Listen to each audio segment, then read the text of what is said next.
Halo,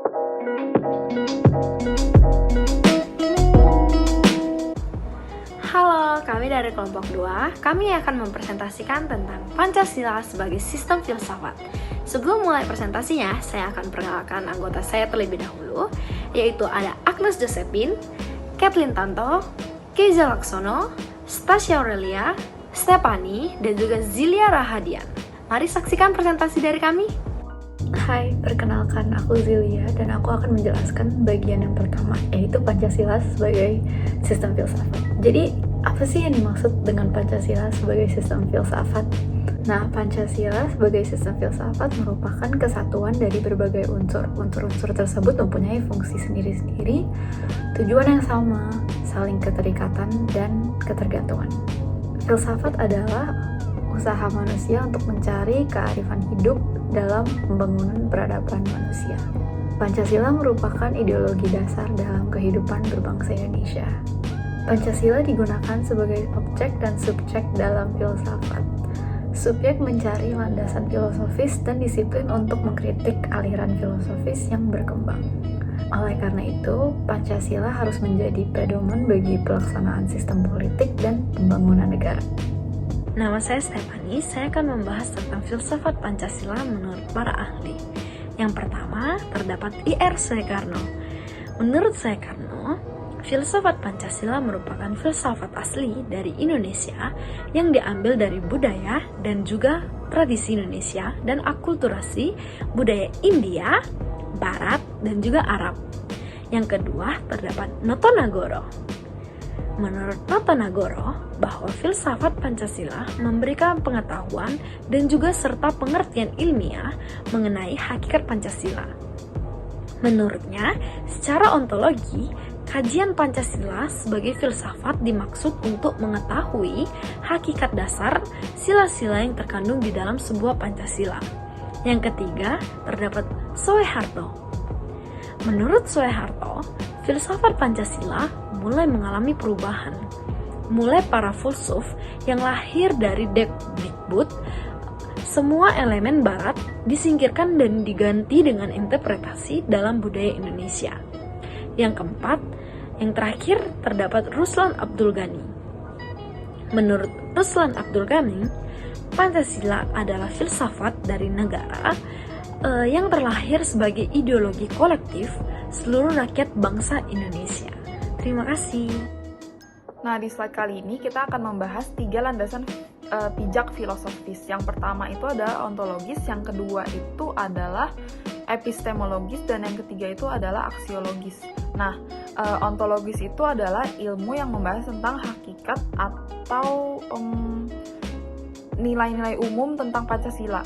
Nah, ontologis itu bisa membahas tentang semua hal, baik itu fisik ataupun dalam bentuk spiritual.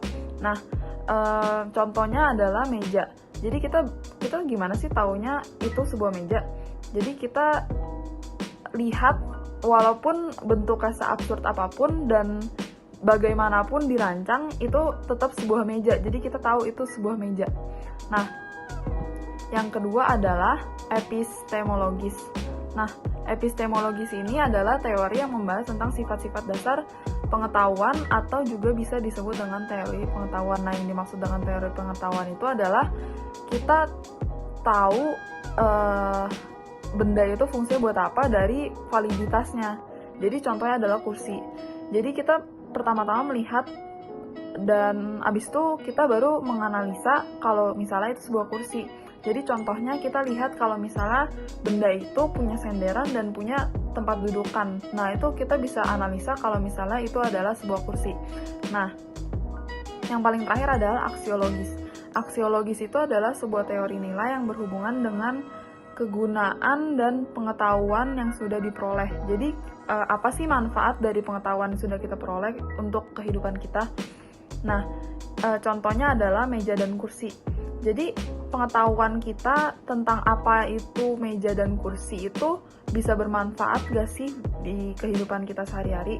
Nah, itu bisa jadi kayak kalau misalnya kita tahu itu meja dan kursi, kan yang bisa bermanfaat buat kita sebagai kayak tempat duduk ataupun kayak tempat buat naruh barang gitu. Penerapan filsafat Pancasila. Yang pertama, menjaga toleransi. Indonesia memiliki banyak sekali keragaman budaya, ras, suku, agama, dan lain sebagainya. Disinilah fungsi toleransi dalam kehidupan, dan dengan karakteristik monopluralis yang dibawa oleh filsafat Pancasila. Penyelenggara negara sesuai dengan nilai ketuhanan. Semua aspek pelaksana negara, baik material dan spiritual, harus sesuai dengan nilai-nilai yang berasal dari Tuhan. Hal ini dipaparkan oleh Pancasila di silanya yang pertama. Menaati dan mematuhi peraturan yang berlaku. Pancasila sebagai dasar negara merupakan sumber dari hukum dan nilai-nilai yang berlaku di Indonesia. Maka kita sebagai warga negara Indonesia hendaknya mematuhi peraturan yang berupa hukum tertulis maupun peraturan yang berupa nilai dan norma yang berlaku di masyarakat. Memihak dan membela negara, menjaga dan mempertahankan perjuangan para pahlawan dan pendiri bangsa Indonesia demi kemerdekaan Indonesia. Generasi muda saat ini dapat menerapkan sikap bela negara dengan memiliki produk buatan negara sendiri daripada produk impor, dan dengan menjaga nama baik bangsa di mata dunia, terutama di era globalisasi, di mana persaingan antar negara dapat terjadi dengan sangat mudah. Menjaga persatuan dan kesatuan. Kita sebagai warga negara Indonesia wajib untuk menghargai HAM dan kebebasan setiap warga.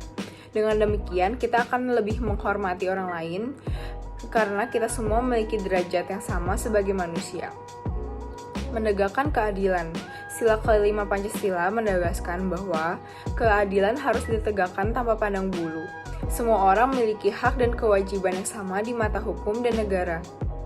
Yang terakhir, menegakkan demokrasi.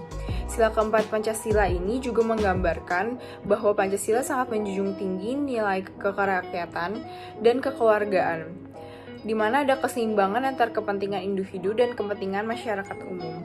Kami menjabarkan fungsi Pancasila sebagai sistem filsafat menjadi 7 poin. Poin pertama adalah sebagai jiwa bangsa Indonesia. Setiap bangsa di dunia memiliki jiwanya sendiri. Hal ini disebut sebagai istilah Volksgeist, yang berarti jiwa bangsa atau jiwa rakyat. Bagi bangsa Indonesia, Pancasila adalah jiwa yang telah memainkan peran penting dalam kehidupan. Poin kedua adalah sebagai kepribadian bangsa Indonesia. Filsafat Pancasila berfungsi sebagai kepribadian dan ciri khas bangsa Indonesia, serta menjadi ciri pembeda di antara bangsa lain di dunia. Poin ketiga adalah sebagai sumber dari semua sumber hukum. Indonesia adalah negara hukum yang menerapkan hukum secara adil, berdasarkan peraturan yang berlaku. Dalam hal ini, fungsi filsafat Pancasila merupakan sumber dari seluruh sumber daya hukum di Indonesia. Poin keempat adalah sebagai pandangan hidup bangsa Indonesia. Filsafat Pancasila juga berfungsi sebagai cara hidup dari Indonesia. Dengan kata lain, Pancasila merupakan pedoman dan instruksi dalam kehidupan sehari-hari. Poin kelima adalah menjadi falsafah hidup bangsa. Filsafat Pancasila memiliki fungsi kesatuan bangsa. Hal ini dikarenakan pandangan bahwa Pancasila mengandung nilai pribadian yang paling tepat dan sesuai dengan bangsa Indonesia. Poin keenam adalah sebagai dasar negara. Filsafat Pancasila berfungsi sebagai dasar untuk mengatur pemerintahan atau penyelenggaraan negara. Segala sesuatu yang ada dalam kehidupan bangsa Indonesia, baik rakyat, pemerintah, wilayah, maupun aspek negara lainnya, harus disasarkan pada Pancasila. Selanjutnya, saya akan menjelaskan tentang tujuan filsafat Pancasila. Tujuan dari filsafat Pancasila itu adalah yang pertama, menciptakan bangsa yang religius dan patuh kepada Tuhan Yang Maha Esa. Lalu menjadi bangsa yang dapat menjaga keadilan baik secara sosial serta ekonomi.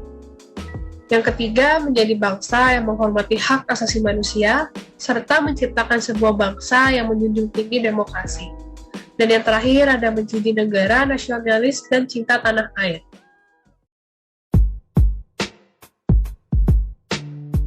Kesimpulan yang dapat saya petik dalam presentasi ini bahwa filsafat Pancasila harus kita terapkan di dalam diri kita dan juga kehidupan kita agar tujuan dalam filsafat Pancasila dapat tercapai dengan baik.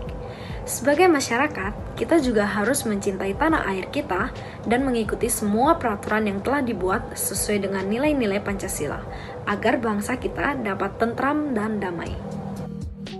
Dari materi ini, kita belajar bahwa pentingnya menerapkan filsafat Pancasila dalam kehidupan sehari-hari. karena hal ini merupakan hasil pemikiran dari bangsa Indonesia yang dipercayai dan diyakini sebagai suatu kenyataan, norma-norma dan nilai-nilai yang paling benar, adil, dan paling sesuai dengan bangsa Indonesia. Topik yang kami bahas tentu sangat penting bagi masyarakat, khususnya para generasi muda. Karena menurut saya hal ini harus diketahui oleh seluruh warga negara Indonesia agar menghormati, menghargai, menjaga, dan menjalani apa-apa yang telah dilakukan oleh para pahlawan, khususnya pahlawan proklamasi yang telah berjuang untuk kemerdekaan negara Indonesia ini. Sehingga baik golongan muda maupun tua tetap meyakini Pancasila sebagai dasar negara Indonesia tanpa adanya keraguan guna memperkuat persatuan dan kesatuan bangsa dan negara Indonesia. Kesimpulan saya pada topik kali ini adalah kita sebagai warga negara Indonesia harus menanamkan diri kita bahwa Pancasila ini sebagai sistem filsafat. Dikarenakan Pancasila inilah yang menjadi dasar pedoman hidup kita di bangsa ini, sehingga kita akan tumbuh rasa cinta tanah air dan tidak terpecah belah. Menurut aku, hal ini penting untuk diketahui karena generasi muda memiliki kecenderungan untuk tidak peduli dengan hal-hal yang menyangkut politik sehingga dapat menimbulkan dampak negatif yang sangat besar di masa depan. Dan juga kalau tidak ada filsafat Pancasila, persatuan dan solidaritas akan terancam dan bisa menjadi lemah. Pancasila adalah dasar negara Republik Indonesia, jadi kita harus menjaga nama baik Pancasila. Jika tidak, Pancasila dan bangsa Indonesia akan menjadi negara yang pecah. Saya belajar banyak dari topik pembicaraan kita kali ini. Nah, saya belajar bahwa berbagai pengetahuan itu ada teori di balik itu. Jadi menurut saya ini sangat penting bagi generasi-generasi muda, terutama generasi yang akan datang dan generasi saya, bahwa memang pengetahuan itu sangat penting dan teori pengetahuan itu ada dan kita harus mengetahui itu. Sekian presentasi dari kami. Maaf jika ada salah berkata. Semoga presentasi ini membantu kalian semua untuk mendapatkan informasi. Terima kasih. Apa keterlibatan Pancasila sebagai sistem filsafat dengan kehidupan masyarakat di zaman sekarang? Keterlibatan Pancasila dengan kehidupan masyarakat zaman sekarang adalah Pancasila merupakan sistem yang utuh yang mengalir dalam diri semua masyarakat Indonesia. Maka dari itu, otomatis hidup kita sebagai masyarakat bangsa ini adalah untuk menjunjung tinggi Pancasila sebagai identitas kita dan sebagai falsafah negara. Jika Anda dapat melihat relevansinya, menurut Anda bagaimana kontribusi yang dapat dilakukan sebagai warga negara Indonesia? Yang pertama, menjaga toleransi, saling menghormati antara umat beragam sehingga tercapai kedamaian dan kenyamanan bersama. Kedua, membangun kerjasama antar umat beragama dalam hal yang bersifat kepentingan umum, misalnya kerja bakti atau gotong royong di desa. Ketiga, menghargai perbedaan di tengah masyarakat yang memiliki banyak ragam suku, agama, ras, dan adat istiadat. Menjaga keseimbangan dalam melaksanakan hak dan kewajiban.